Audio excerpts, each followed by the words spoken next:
श्री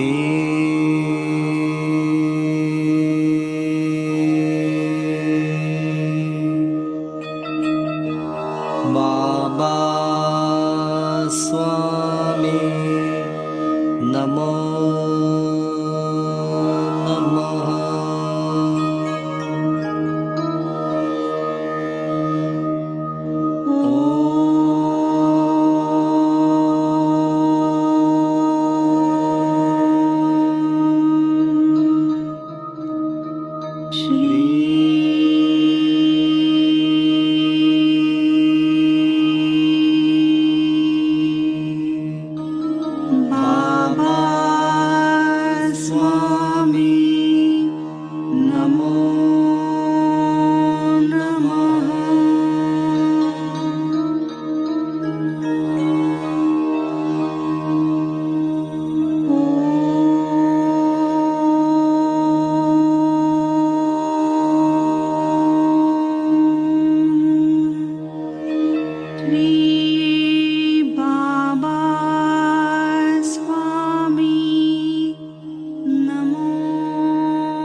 सभी पुण्यात्माओं को मेरा नमस्कार।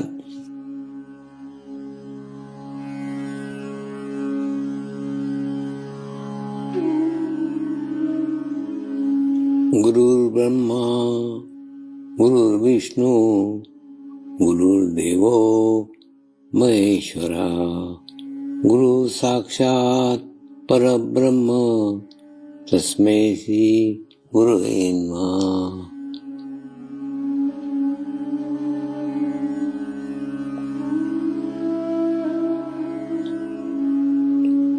ध्यान की उस स्थिति में जाएंगे जहाँ शरीर भाव पूर्णतः समाप्त हो जाता है।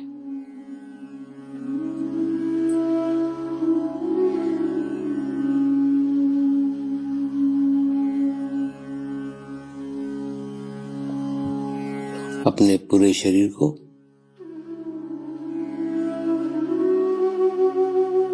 पूर्णतः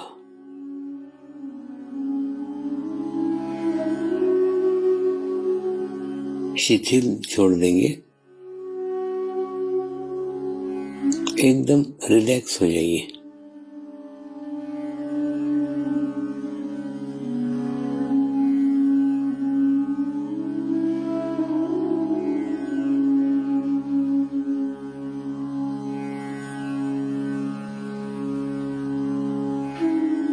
मेरे साथ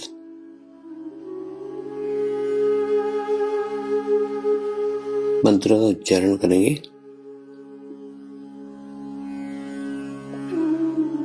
मैं एक पवित्र आत्मा हूँ।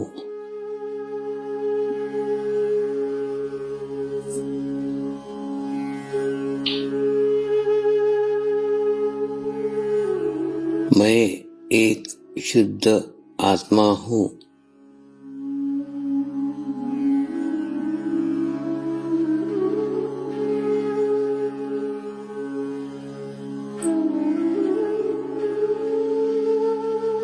मैं एक पवित्र आत्मा हूँ।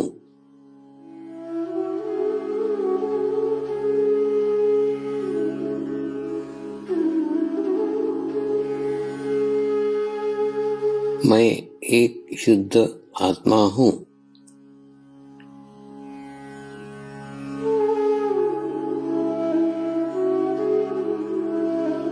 मैं एक पवित्र आत्मा हूँ।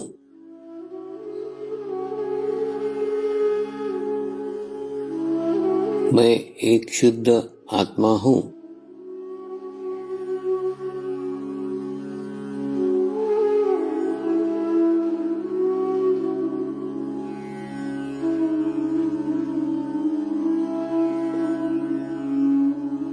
अब इसी आत्मा भाव को बनाए रखते हुए गुरु मंत्र का उच्चारण करेंगे।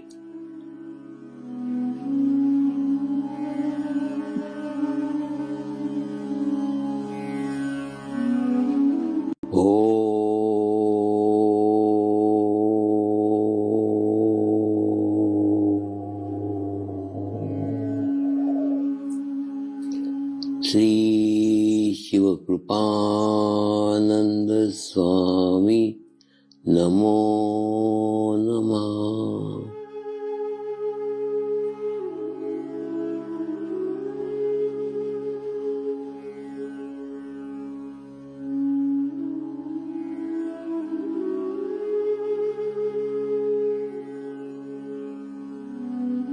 ओम श्री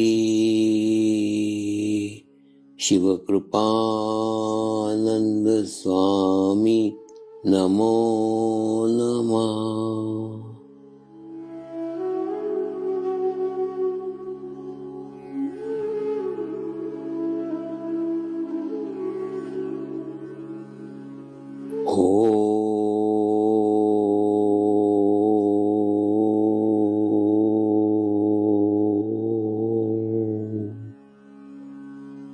श्री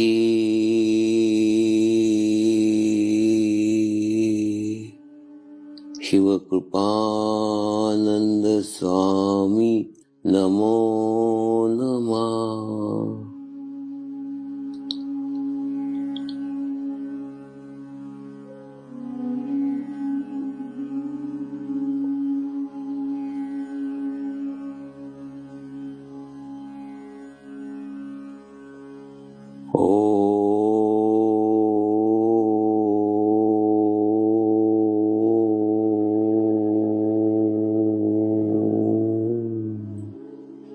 श्री शिव कृपानंद स्वामी नमो नमः।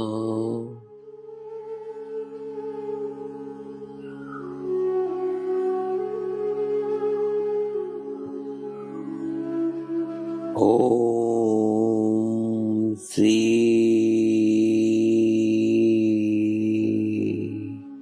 शिव कृपानंद स्वामी नमो नमः।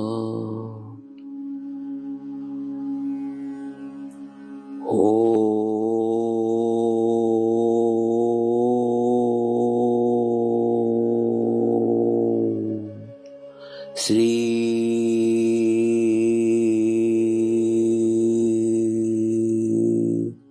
शिव कृपानंद स्वामी नमो नमः।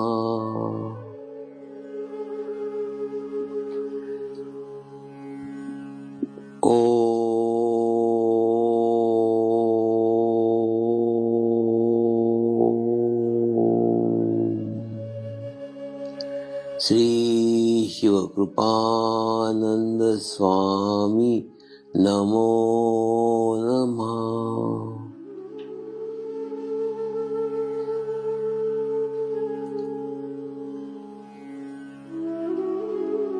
ओम श्री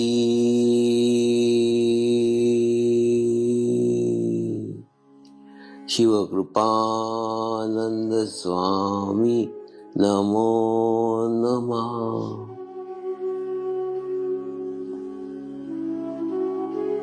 ओम श्री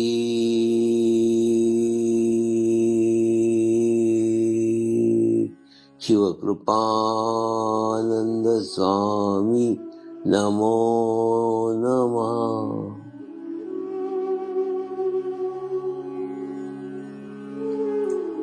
अब आप अपना चित्त सहस्त्रार पे रख के थोड़ी देर के लिए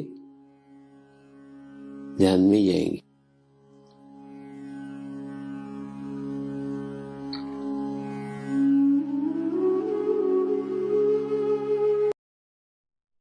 और योग का अर्थ है परमात्मा के साथ अपने आप को जोड़ना, परमात्मा के साथ अपना मिलाप कर देना, अपने आप को परमात्मा में समाहित कर देना। परमात्मा वो विश्व शक्ति है, उस विश्व शक्ति में अपने अस्तित्व को शून्य कर देने का है। योग का पूर्ण स्वरूप अपने अस्तित्व को शून्य करना है और शून्य करके वही ईश्वरीय आनंद की प्राप्ति करना है, वही ईश्वरीय अनुभूति को प्राप्त करना है, जिसे पाकर फिर कुछ पाने की इच्छा ही बाकी नहीं रह जाती। लेकिन उस स्थिति तक आपको जाना पड़ेगा। अगर जाओगे तो योग के पूर्णत्व तक पहुंचोगे, अन्यथा योग को बहुत कम स्तर के ऊपर आंका जाता है। कई लोग अपने शरीर की बीमारियां ठीक करने के लिए योग करते हैं। अरे बाबा, अगर बीमारियां ठीक करना ही योग का अंतिम लक्ष्य होता तो कई स्वस्थ व्यक्ति हैं जो सुसाइड कर लेते हैं, उनको कोई बीमारी नहीं है, कोई तकलीफ नहीं है, लेकिन फिर भी आत्महत्या कर रहे हैं। आत्महत्या क्यों कर रहे हैं? क्योंकि उस आनंद से विभक्त हो गए हैं, आनंद से दूर हो गए हैं। तो सब कुछ स्वास्थ्य नहीं है, सब कुछ हेल्थ नहीं है, सब कुछ शरीर नहीं है। हम योग का अर्थ सिर्फ शरीर तक सीमित करके रख रहे हैं। दूसरा, कई लोग अपने फिगर को बनाने के लिए उस योग का इस्तेमाल करते हैं, तो फिर वही बात आ गई ना शरीर के ऊपर, सिर्फ शरीर को ठीक करने के लिए। ऐसा रहता तो कई सुंदर हीरोइंस सुसाइड नहीं करती ना, उनके पास सुंदर सुडोल शरीर है, फिर भी आत्महत्या कर रही, मतलब फिर भी प्रसन्न नहीं है, फिर भी खुश नहीं है। और क्यों खुश नहीं है? क्योंकि परमात्मा से दूर हो गई है। तो परमात्मा की प्राप्ति योग का मुख्य लक्ष्य है, आपको उस लक्ष्य तक पहुंचने का है। वो प्राप्त कर लिया तो फिर कुछ फर्क नहीं पड़ता आपका स्थिति क्या है, आपका फिगर क्या है, आपकी शरीर की स्थिति क्या है, कुछ फर्क नहीं पड़ता, क्योंकि इधर ये लक्ष्य ही नहीं है आपका। लक्ष्य आपका है कि आपको परमात्मा में विलीन करने का, उस आनंद की प्राप्ति करने का, उस अनुभूति को प्राप्त करने का, उस अनुभूति के आनंद को प्राप्त करने का। और वो आनंद के ऊपर ही सारा समर्पण ध्यान निर्भर करता है। देखिए, शायद मेरे को ऐसा लगता है कि ये दुनिया में बिरला है, अलग है, यहाँ पे कोई धर्म का चर्चा नहीं होता, कोई विशेष धर्म का बात नहीं होता। धर्म से ऊपर एक ही तो है, एक ही अनुभूति के ऊपर आधारित है। हजारों लाखों लोग सिर्फ अनुभूति के ऊपर जुड़े हुए हैं। किसी को कम अनुभूति आती है, किसी को अधिक अनुभूति आती है, लेकिन अनुभूति प्रत्येक को हुई है। और वो अनुभूति ही एक आधार है, वो अनुभूति एक माध्यम है, एक अनुभूति एक जरिया है, जिसके कारण लोग एक दूसरे के साथ जुड़े हुए हैं। और अनुभूति को भी विकसित करना होगा, अनुभूति को भी बढ़ाना होगा। और अनुभूति को बढ़ाते चले जाओगे तो अनुभूति बढ़ती चली जाएगी। ये कैसा होगा तो थोड़ा आपको विस्तार से बताता हूं। कई बार आप नियमित ध्यान करते रहते हो, लेकिन ध्यान ऐसी प्रक्रिया नहीं है कि आधे घंटे में उसके परिणाम आपको मिल जाए। आधा घंटा आपने ध्यान किया, तुरंत कुछ तो भी परिणाम उसका आया, ऐसा नहीं है। ये जो आधे घंटे का ध्यान है, ये आधा घंटे का ध्यान आपका कनेक्शन आपके गुरु के साथ जोड़ता है। वन वे ट्रैफिक है, आप उससे जोड़ने का कोशिश करते हो, आप उससे संबंध बनाने का कोशिश करते हो, आप उससे रिलेशन स्थापित करने की कोशिश करते हो उस आधे घंटे में। ये वन वे ट्रैफिक है। और दूसरा, अगर आपका स्थिति है तो आपको उस आधे घंटे में ही उसका रिप्लाई आ जाएगा। जैसे आपने जो दिया है वो तुरंत उसका उत्तर आ जाएगा। लेकिन ये आवश्यक नहीं है, आवश्यक नहीं है कि उस आधे घंटे के अंदर ही आपको अनुभव हो। कई बार ऐसा रहता है, कहीं पे भी आप ट्रेन में जा रहे हो, बस में जा रहे हो, कहीं भीड़ में दबे हुए हो, कहीं पे इंतजार कर रहे हो, कभी ऑफिस में बैठे हो, कभी सो रहे हो, अचानक आपके शरीर में वाइब्रेशंस बढ़ जाते हैं और आपको महसूस होता है खूब जोर से वाइब्रेशंस आ रहे हैं। ये क्या प्रकार है? ये प्रकार वही है जो संबंध बनाया था। आधे घंटे आपने जो संबंध बनाया था, उस संबंध का परिणाम आया, आपके ग्रहण करने की क्षमता के अनुसार आया, तो देर से आया। तो किसी को जल्दी आ सकता है, किसी को देर से आ सकता है। लेकिन जब कभी आपको कोई अनुभूति हो, जब कभी आपको कोई अनुभव हो, जब कभी आपको कुछ चैतन्य अनुभव करें, उस समय अपने आप को उस चैतन्य में समाहित कर दीजिए, अपने अस्तित्व को उसमें छोड़ दीजिए। वहां अपना आइडेंटिटी, वहां पे अपना अलगाव, वहां पे आप आपका अस्तित्व अलग मत कीजिए। कभी भी गुरु कृपा बुलाने से नहीं आती है, वो बरसती है। और बरसती तब है जब उसकी इच्छा होती है। उसे कोई मजबूर नहीं कर सकता। वो ऐसा नहीं है कि इसको आप खींच करके ला सकते हो, कभी नहीं ला सकते। वो जब बरसेगी तो बरसेगी। आप सदैव सक्षम होना चाहिए ग्रहण करने के लिए। आप पूर्ण 24 घंटे पूरे तैयार रहो, आधे घंटे नहीं, 24 घंटे आप तैयार हो। जब भी बरसेंगे मैं लेने के लिए तैयार हूं। ऐसे अगर आपकी स्थिति होगी तो वो 2400 घंटे बरसते रहेगी। और जो जितने ग्रहण करने की स्थिति में होता है उतनी वो बरसते रहती है। तो गुरु कृपा कभी खरीदी नहीं जा सकती, खींची नहीं जा सकती, ली नहीं जा सकती, वो बरसती है। वो बरसने के लिए सिर्फ आप तैयार होना चाहिए। आप जैसे तैयार होगे आपको अनुभव होगा।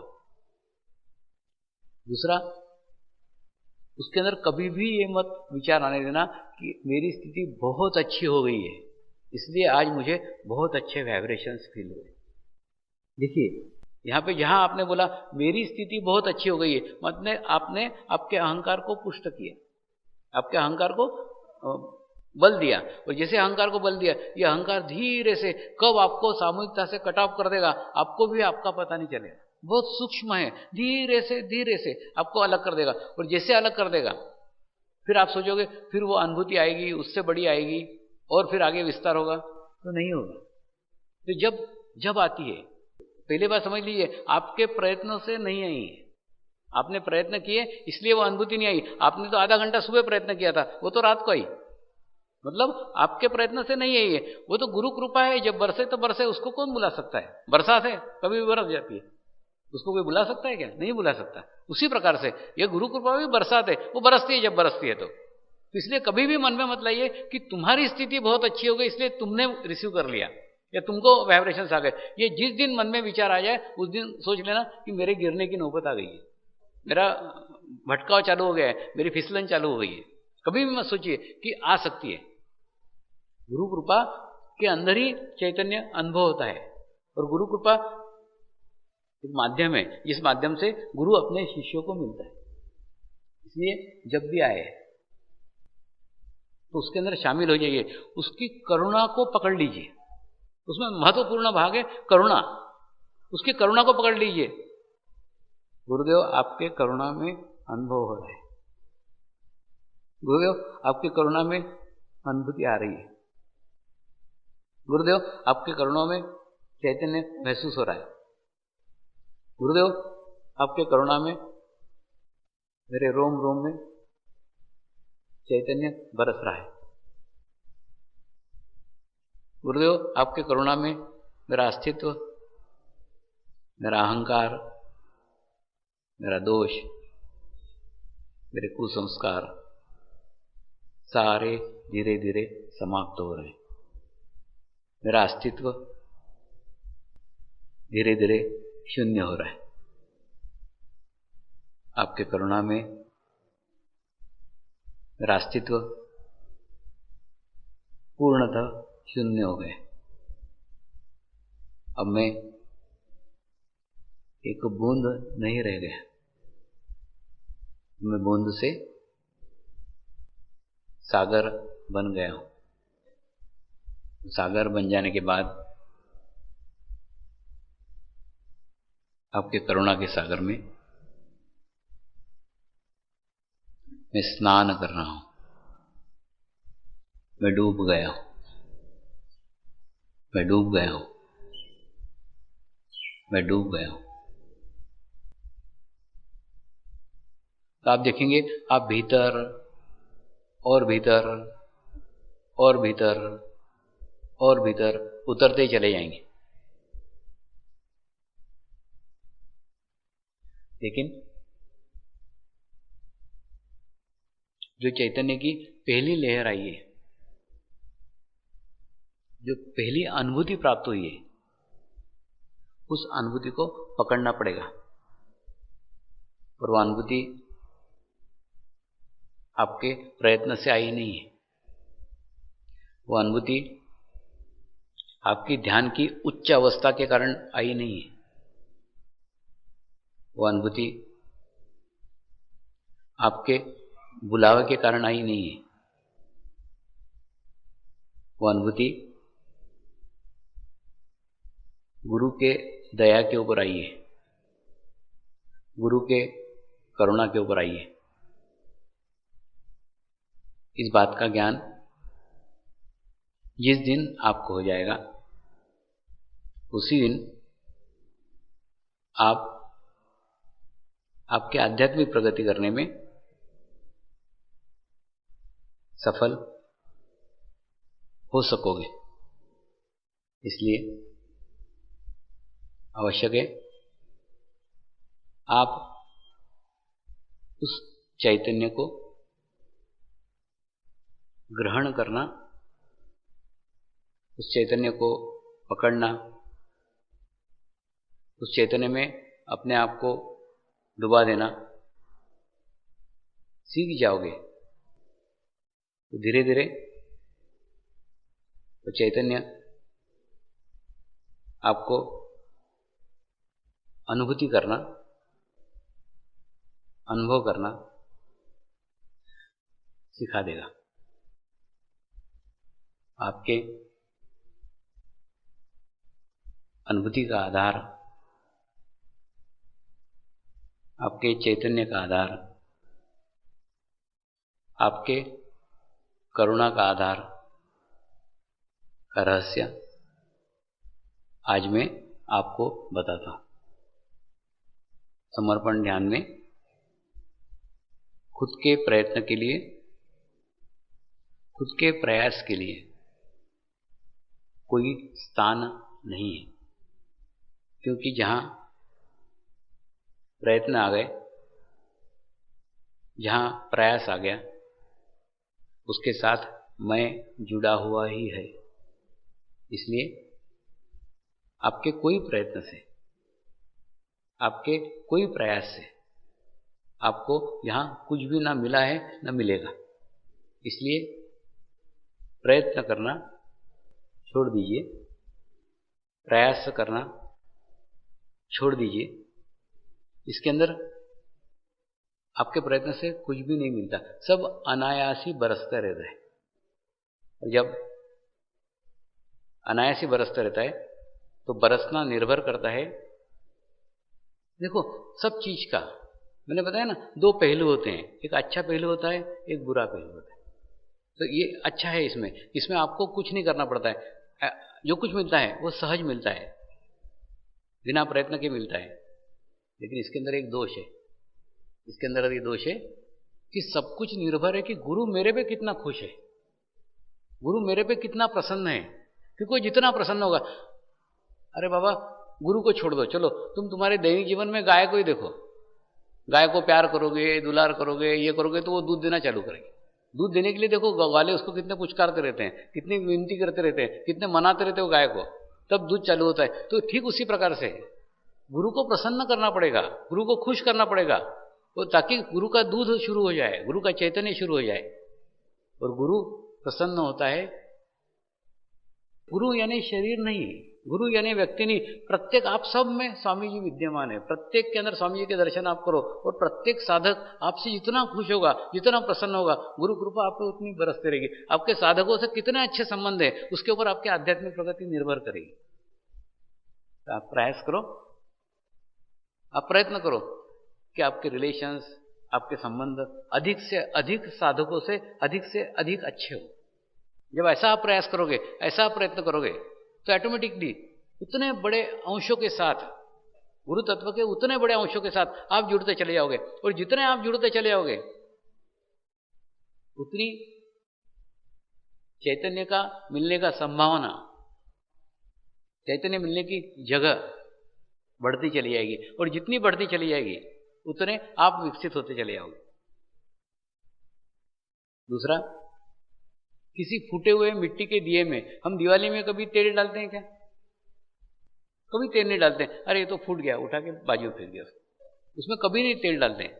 हम उस दिए में तेल डालते हैं जिसके अंदर प्रकाशित करने की कैपेसिटी हो, जो दिया दूसरे को प्रकाशित कर सके, दूसरे को प्रकाश दे सके, उस दिए के अंदर हम तेल डालते हैं। ठीक उसी प्रकार से अच्छी स्थिति, गुरु कृपा, गुरु करुणा उसी की ओर बरसती है जो उसका उपयोग करता है, जो उसका सदुपयोग करता है, जो उसको इस्तेमाल करता है।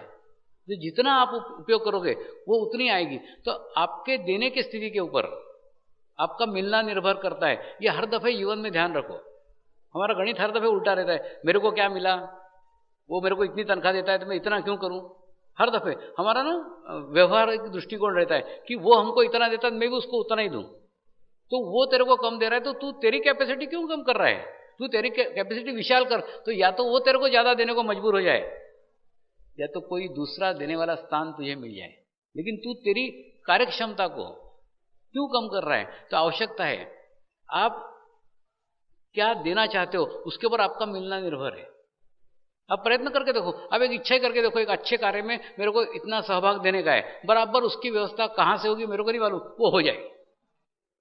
लेकिन आपकी शुद्ध इच्छा होनी चाहिए, और उसके लिए कोई जरूरत नहीं कि आप सक्षम हो। आप सक्षम नहीं भी हो तो भी आपको कोई माध्यम बना लेगा। देखो, इसके लिए सबसे बड़ी बात है प्रार्थना, चित्त से आपको जुड़ना होगा। कुछ भी इच्छा करो, बराबर जैसे इच्छा करोगे, इच्छा फलीभूत होने के लिए वो संसाधन गुरु कृपा में आपके ऊपर बरसेंगे, आप माध्यम मात्र बन जाएंगे। ये मैं मेरे जीवन का रहस्य बता रहा हूं। सिर्फ इच्छा करो कि ऐसा होना चाहिए, वो होने लग जाएगा। इसलिए सदैव क्या मिलना चाहिए उधर देखना छोड़ दो, ये बहुत संकुचित विचारधारा है। आप ये देखो, क्या दे सकता हूं मैं, क्या कर सकता हूं। आप ये सोचो ना, जैसे आप ये सोचना चालू करोगे आपको मिलना निर्भर हो ही जाएगा। अरे बाबा, एक भिखारी के हाथ से बहुत बड़ा कार्य हो सकता है क्या? नहीं हो सकता है। उसके हाथ से बड़ा कार्य तब होगा जब वो राजा बनेगा। तो भिखारी ने इच्छा करना चाहिए कि मेरे हाथ से बड़ा कार्य होना चाहिए, बड़ा कार्य मुझे करने का है, तो वो कार्य ही भिखारी को राजा बना देगा। तो आपके अंदर बदलाव, आपके अंदर का चेंज तभी आ सकता है जब आप इच्छा करो कि आपको कोई बड़े कार्य से जुड़ने का है, कोई बड़ा कार्य आपको करने का है। सिर्फ आप इच्छा करो, तो जैसे इच्छा करोगे तो बराबर आपकी इच्छा ही आपको उसके लायक बना देगी कि आपके हाथ से वो कार्य घटित हो। तो सारा कुछ जीवन के अंदर आप क्या दे सकते हो, आप दूसरे को क्या दे सकते हो, उसके ऊपर आपका मिलना निर्भर है। तो उस फूटे हुए दिए के अंदर कोई तेल नहीं डालता, दिए में उसी तेल डाला जाता है जो दूसरे को प्रकाशित कर सकता है, जो दूसरे को प्रकाश दे सकता है। तो छोटे से प्रकाश के दिए से आप बात समझ सकते हैं। दिए को सिर्फ चुपचाप अपने स्थान पे स्थित रहना पड़ता है, अपने लिए रहना पड़ता है। उसको कोई प्रयत्न नहीं करना पड़ता जलने के लिए। जलने के लिए कोई दिया प्रयत्न करता है क्या? नहीं प्रयत्न करता है, वो तो अपनी ही जगह स्थित रहता है। लेकिन जब कोई जलने वाला दिया आके उसके सानिध्य में जाता है और जब दोनों एकत्र होते हैं तो उसके जोत से उसकी जोत टकराती है तो दूसरा दिया खुद ब खुद जल जाता है। ठीक उसी प्रकार से आध्यात्मिक प्रगति करने के लिए भी प्रयत्न की आवश्यकता नहीं है, सिर्फ आध्यात्मिक ज्योति के सानिध्य में जाने की आवश्यकता है। उसके ज्योति से आपका दिया कब जल गया आपको भी आपका पता नहीं चलेगा। ये आवश्यक है आप उस सानिध्य में रहो। सानिध्य का बहुत महत्व है। जितने सानिध्य के अंदर रहोगे, जितने उचित वातावरण में रहोगे, और उचित वातावरण का अर्थ आसपास का वातावरण से नहीं है। उचित सानिध्य का अर्थ शरीर के सानिध्य से नहीं है, शरीर के आसपास रहने से नहीं है, शरीर के आसपास घूमने से नहीं है, शरीर के आसपास भटकाव से नहीं है। सानिध्य का अर्थ चित्त से सानिध्य में रहना। अब चित्त से सानिध्य में रहो, जितने चित्त के से सानिध्य के अंदर रहोगे उतने आप ज्यादा करीब रहोगे, ज्यादा पास में रहोगे। इसलिए चित्त का बहुत महत्व है। सारे आध्यात्मिक क्षेत्र के अंदर चित्त एक महत्वपूर्ण है, जिससे आप पा सकते हो और खो सकते हो, दोनों ही कर सकते हैं। दोनों ही है, मैंने बताया ना, सब चीज का दो रहता है, अच्छा भी रहता है बुरा भी रहता है। तो अच्छा भी ग्रहण कर सकते हो, बुरा भी ग्रहण कर सकते हो, दोनों उसी के अंदर है। लेकिन आपको ही आपका चित्त शुद्ध करके, आपको ही आपका चित्त पवित्र करके आपको वो ग्रहण करना पड़ेगा, प्राप्त करना पड़ेगा। और वो चित्त शुद्धि करने के लिए मैंने दो उपाय बताए थे। एक गुरु कार्य आप कर सकते हो, लेकिन गुरु कार्य पूर्ण मन के साथ कीजिए। और दूसरा सामूहिकता में चित्त रख सकते हो, गुरुचरण पे चित्त रखने से हमको एक सामूहिक स्थिति प्राप्त होती है। तो परमात्मा हमको सबको एक जैसा पैदा करता है, किसी को कम या किसी को ज़्यादा, ऐसा कुछ नहीं, समान है। तो परमेश्वर में और गुरु में एक विशेषता है, गुरु और परमात्मा दोनों में विशेषता है कि दोनों का व्यवहार सबके प्रति समान रहता है। वो किसी को ज़्यादा या किसी को कम दे ही नहीं सकता, क्योंकि परमात्मा का माध्यम सद्गुरु है। सद्गुरु माध्यम है, तो जैसा परमात्मा है वैसा माध्यम रहेगा, माध्यम उससे अलग कभी नहीं हो सकता। तो सद्गुरु के लिए भी सब समान है, सब एक जैसे, सबको समान अवसर उपलब्ध है, किसी को कम या किसी को ज़्यादा दे ही नहीं सकता, क्योंकि देने की स्थिति उसकी है ही नहीं। वो एक माध्यम है, उसके माध्यम से मिलता है। तो सामने वाला जितना ग्रहण करने की स्थिति में है, सामने वाला जितना लेने की स्थिति में है, उतनी वो ग्रहण कर सकता है। देना न देना, करना न करना, इस सब से सद्गुरु परे हो गए है। वो सिर्फ माध्यम मात्र है, वो सिर्फ निमित्त मात्र है। उस माध्यम का आपको सदुपयोग करने का है, और उस माध्यम के सदुपयोग करके, उस माध्यम से जुड़ करके आपको ईश्वरीय आनंद की प्राप्ति करने की है। और ईश्वरीय आनंद की प्राप्ति हो जाने के बाद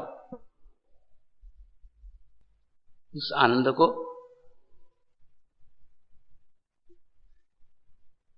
अभिव्यक्त नहीं किया जा सकता। ऐसी कोई पुस्तक नहीं लिखी जा सकती जिसमें उस आनंद को अभिव्यक्त किया जा सके, उस आनंद को बताया जा सके। और ऐसा कोई कैसेट्स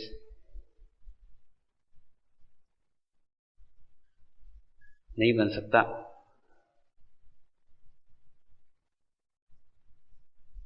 जो आपको अनुभूति करा दे, आपको अनुभूति आपके ही शुद्ध चित्त के कारण हो सकती है। और चित्त शुद्ध रखने में आप जितने अधिक समय रह सको, उतने ही अधिक समय परमात्मा से, परमात्मा के ईश्वरीय आनंद से जुड़ने का अवसर आपको आपके जीवन में मिल सकता है। विश्व में सकारात्मक शक्तियां भी विद्यमान है, नकारात्मक शक्तियां भी विद्यमान है। परमात्मा हमें ना तो सकारात्मक शक्तियों के साथ भेजता है और हमें ना तो नकारात्मक शक्तियों के साथ भेजता है। वो आपको कहीं भी जाने के लिए समान अवसर उपलब्ध कराता है। फिर आप आपके कर्म के अनुसार, आपके कार्य के अनुसार अच्छी या बुरी शक्तियों के साथ हो जाते हो। विश्व में कोई भी अच्छी घटना होती है वो घटना समय के साथ भुला दी जाती है, लेकिन उस घटना से निर्मित ऊर्जा इस ब्रह्मांड में सदैव रहती ही है। अगर अच्छी घटना हुई तो अच्छी ऊर्जा निर्माण होगी, अगर बुरी घटना हुई तो बुरी ऊर्जा निर्माण होगी। अगर अच्छा कार्य किया आपने तो अच्छी ऊर्जा निर्माण होगी, बुरा कार्य किया तो बुरी ऊर्जा निर्माण होगी। लेकिन जब सब ऊर्जाएं इस ब्रह्मांड के अंदर स्थित है, विद्यमान है, इसलिए जब आप आपकी स्वेच्छा से,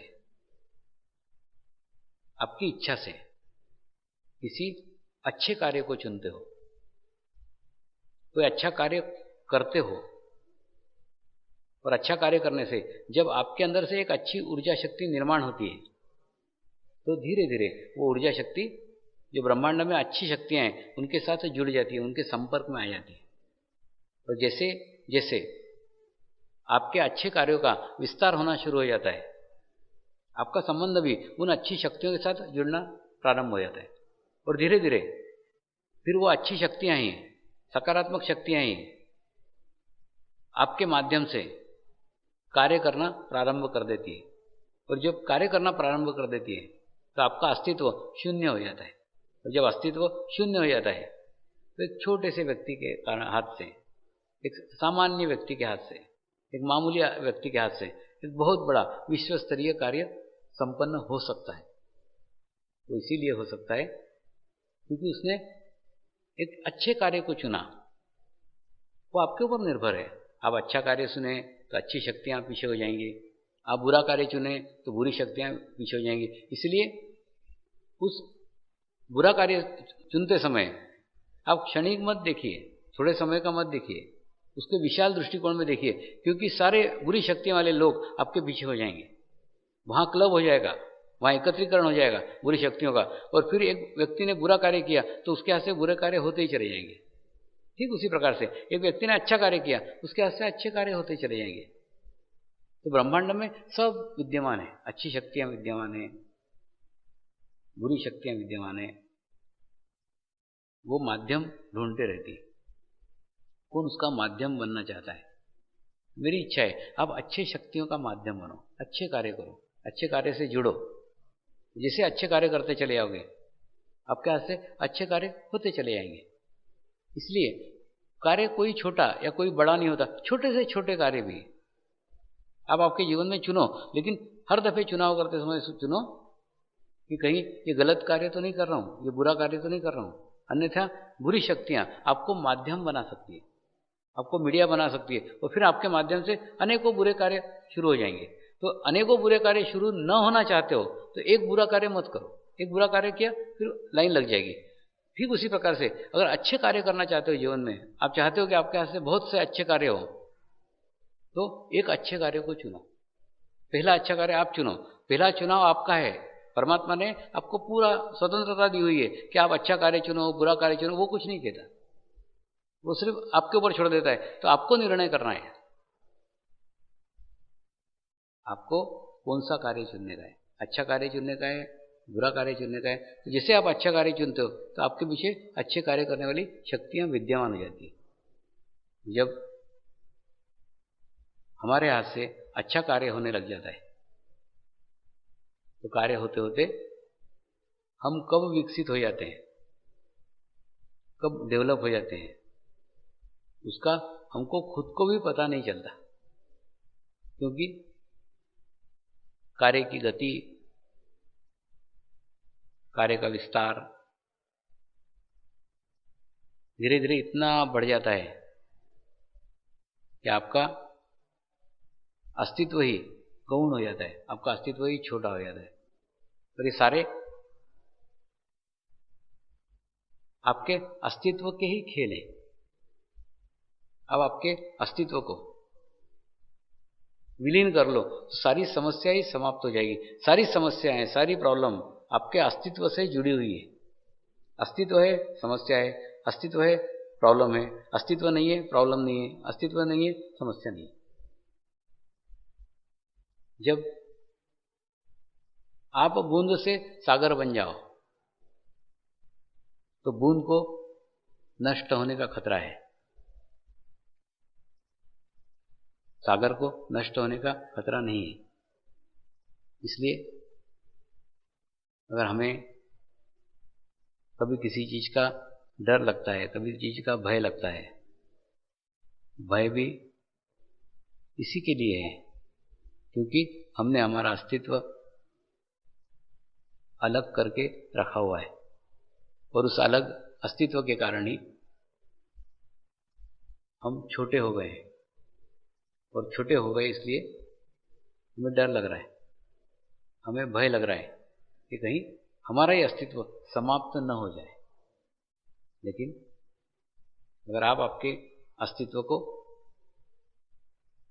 समुद्र में तब्दील करने में सफल हो जाओ तो समुद्र को कभी भय नहीं लगता, समुद्र को कभी डर नहीं लगता, समुद्र को कभी नकारात्मक विचार नहीं आते, क्योंकि उसका अस्तित्व एक बड़ा अस्तित्व बन गया है। तो आपको भी ध्यान करके, मेडिटेशंस करके आपके अस्तित्व को एक बड़े अस्तित्व में रूपांतरित करने का है। और रूपांतरित करने के बीच में, रूपांतरित करने के मार्ग में बाधक आपका ही अहंकार आड़े आ रहा है। उस अहंकार को विलीन करने में आप अगर आपके जीवन में सफल हो जाओ तो सारी समस्या से ही आप निजात पालोगे, सारी समस्या ही समाप्त हो जाएगी। सारा प्रॉब्लम, सारी समस्या आपके अहंकार के साथ जुड़ी हुई है और अहंकार आपको छोटा कर रहा है, आपके अस्तित्व को छोटा कर रहा है। और छोटा करने के कारण आपको आपके जीवन के अंदर समस्याएं आ रही है। उस समस्याओं से और उस अहंकार से मोक्ष पाने का रास्ता, मोक्ष पाने का मार्ग, मुक्ति पाने का मार्ग एक संकल्प है, एक दृढ़ संकल्प। जो एक दृढ़ संकल्प उचित समय के ऊपर, एक दृढ़ संकल्प उचित स्थान के ऊपर बहुत महत्व है। किस स्थान पे कर रहे हो, किस समय कर रहे हो, समय का भी महत्व है। किस समय कर रहे हो, किसकी उपस्थिति में कर रहे हो। तो इससे अच्छा सर्वोत्तम समय आपके जीवन में नहीं आएगा। इससे अच्छा सर्वोत्तम स्थान आपके जीवन में नहीं आएगा और इससे अच्छा सर्वोत्तम सानिध्य आपके जीवन में नहीं आएगा। यहां मेरे सारे गुरु विद्यमान हैं।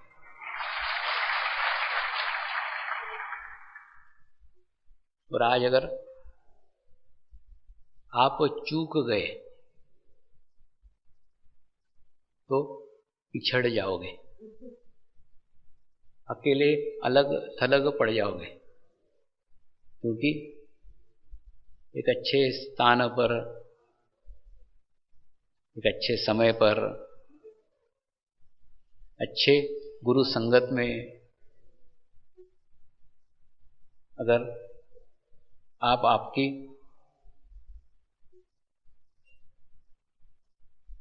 अहंकार की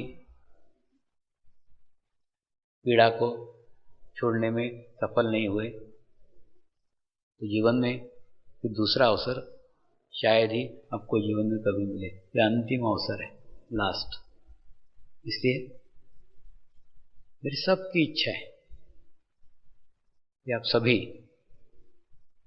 उस अहंकार के ऊपर, उस मैं के ऊपर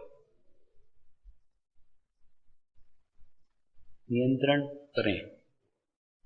लेकिन नियंत्रण करने का मार्ग शरीर से नहीं होना चाहिए, क्योंकि आप भी उसी स्थिति के हो जिस स्थिति का अहंकार है।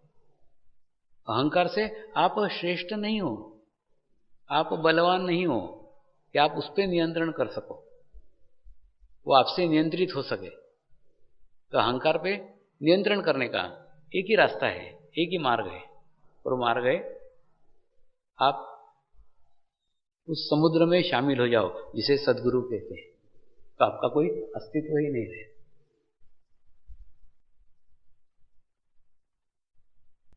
इसी शुद्ध इच्छा के साथ नमस्कार।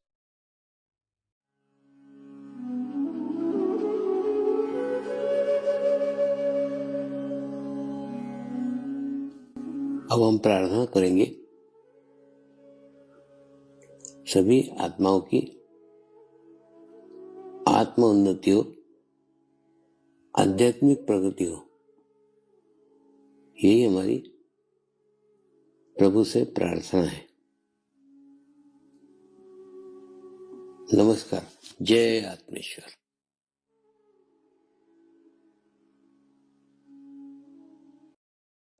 शांति पाठ करेंगे।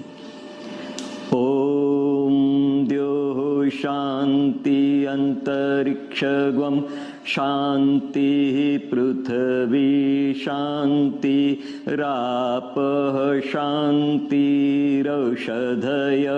शांति वनस्पतयः शांति विश्वे देवाः शांति ब्रह्म शांतिः सर्वगं शांति शांतिरेव शांति क्षमा शांतिरेधि। ओम शांति शांति शांति सर्वारिष्ट सुशांतिर्भवतु।